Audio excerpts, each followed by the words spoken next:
사울의 아들 이스보셋은 아브넬이 헤브론에서 죽었다 함을 듣고 손에 맥이 풀렸고 온 이스라엘이 놀라니라. 사울의 아들 이스보셋에게 군 지휘관 두 사람이 있으니 한 사람의 이름은 바하나요 한 사람의 이름은 레갑이라. 베냐민 족속 브에롯 사람 림몬의 아들들이더라. 브에롯도 베냐민 지파에 속하였으니 일찍이 브에롯 사람들이 기타임으로 도망하여 오늘까지 거기에 오고함이더라.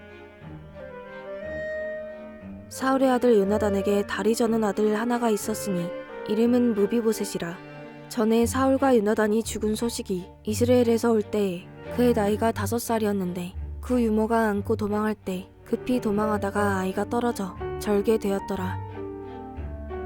브에롯 사람 림몬의 아들 레갑과 바하나가 길을 떠나 볕이 쬐을 때 즈음에 이스보셋의 집에 이르니 마침 그가 침상에서 낮잠을 자는지라.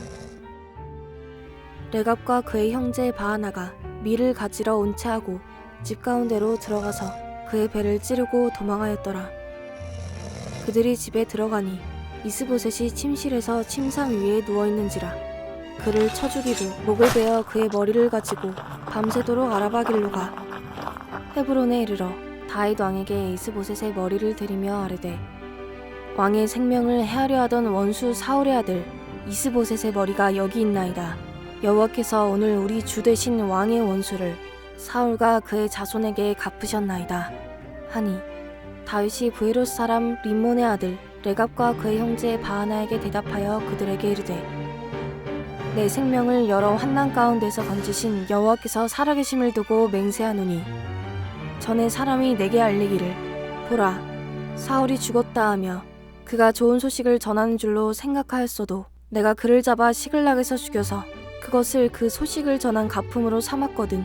하물며 악인이 의인을 그의 집 침상 위에서 죽인 것이겠느냐.